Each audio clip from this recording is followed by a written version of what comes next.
Welcome back to JS creation. Tamil Nadu சீருடை தேர்வாணையத்தினால் கடந்த 10/12/2023 அன்று 2ஆம் நிலை காவலருக்கான எழுத்துத் தேர்வு நடைபெற்றது. அதில் சுமார் 1,85,000 ஆண்களும் 47,000 பெண்களும் எக்ஸாம் எழுதினார்கள். திருநங்கைகள் 31 பேர் எக்ஸாம் எழுதியுள்ளனர். காலி இடங்கள் என்னென்ன என்பதை பார்ப்போம். 2ஆம் நிலை காவலர் தமிழ்நாடு சிறப்பு காவல்படை ஆண்கள் பிரிவு 1819 வேக்கன்சி. 2ஆம் நிலை காவலர் ஆயுதப்படை பெண்கள் 780 சீட்ஸ். சிறை காவலர் ஆண்கள் 83, சிறை காவலர் பெண்கள் 3 பேர். தீயணைப்பாளர் ஆண்கள் 674 சீட்டு. மொத்தமாக பார்த்தீங்கன்னா ஆண்களுக்கு 2576 சீட்டும் பெண்களுக்கு 783 சீட்ஸும் உள்ளது. மொத்தமாக 3359 வேக்கன்சி உள்ளது. தமிழ் மொழி எழுத்துத் தேர்வு மற்றும் முதன்மை எழுத்துத் தேர்வு என்று 2 பாற்றாக நடந்தது. தமிழ் மொழி எழுத்துத் தேர்வில் குறைந்தபட்சம் 32 மதிப்பெண்கள் பெற்றிருந்தால்தான் நாம் அடுத்த கட்டத்திற்கு முன்னேற முடியும். முதன்மை எழுத்துத் தேர்வில் எவ்வளோ அதிக மதிப்பெண்கள் பெற்றிருந்தாலும் தமிழ் மொழி எழுத்துத் தேர்வில் தேர்ச்சி பெறாவிட்டால் அடுத்த கட்டத்திற்கு முன்னேறவே முடியாது. தமிழ் மொழி எழுத்துத் தேர்வில் கட்டாயம் தேர்ச்சி பெற்றிருக்க வேண்டும்.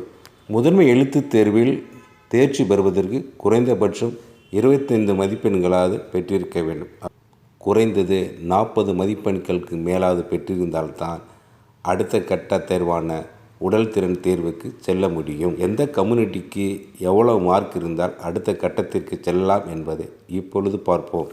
மொத்தம் இருக்கிற 3359 சீட்டை ஃபில்அப் பண்ணுறதுக்கு சுமார் 17,000 கேண்டிடேட்டை உடல் திறன் தேர்வுக்காக அழைப்பார்கள்.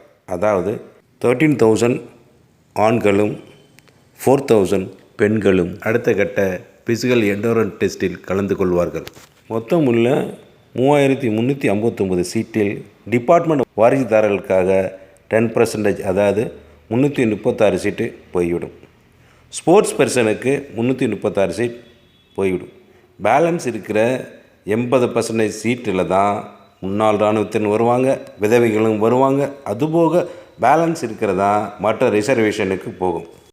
ஃபிசிக்கல் எண்டோரன்ஸ் டெஸ்ட் இது 24 மார்க்கு நடக்கும். அனைவருமே எல்லா போட்டியிலையும் கலந்துக்கணும். எல்லா போட்டியிலும் கலந்துக்கிட்டால் மட்டும்தான் அவங்க போலீஸாக தகுதி அடைவார். உங்களுக்கு ஸ்டார் கிடைக்குதோ இல்லையோ கண்டிப்பாக எல்லா போட்டிகளையும் கலந்து கொள்ள வேண்டும். எந்த கம்யூனிட்டிக்கு எவ்வளோ மதிப்பெண்கள் பெற்றிருந்தால் அடுத்த கட்ட நகர்வான உடல் திறன் தேர்வுக்கு செல்லலாம் என்பதை இப்போ பார்ப்போம். ஓசி ஆண்களாக இருந்தால் 59 மதிப்பெண்கள் பெற்றிருக்க வேண்டும். பிசியாக இருந்தால் குறைந்தது 59 மதிப்பெண்கள். பிசிஎம்மாக இருந்தால் 49, எம்பிசிஎன் டிஎன்சியாக இருந்தால் 58, எஸ்சியாக இருந்தால் 58, எஸ்சிஏவாக இருந்தால் 57, எஸ்டியாக இருந்தால் 56 மதிப்பெண் குறைந்தபட்சம் பெற்றிருந்தால் உடல் திறன் தேர்வுக்கு தகுதி அடைவீர்கள். அடுத்தது பெண்களாக இருந்தால் ஓசியாக இருந்தால் 54, பிசிக்கு 53, பிசிஎம்முக்கு 42, எம்பிசிஎன் டிஎன்சி 53, எஸ்சிக்கு 52, எஸ்சிஏ பெண்களுக்கு 51, எஸ்டி பெண்களாக இருந்தால் 49.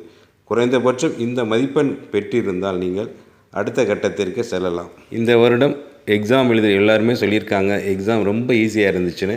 அதனால் இந்த வருஷம் காம்படிஷன் சற்று அதிகமாக தான் இருக்கும். அதாவது ஒரே மார்க் வாங்கிறவர்கள் ஆயிரக்கணக்கான பேர் இருக்கலாம். அதனால் காம்படிஷன் அதிகமாக இருக்கும், பார்த்துக்கோங்க.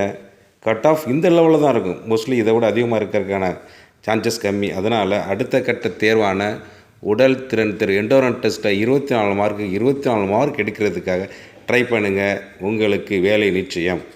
நன்றி, வணக்கம்.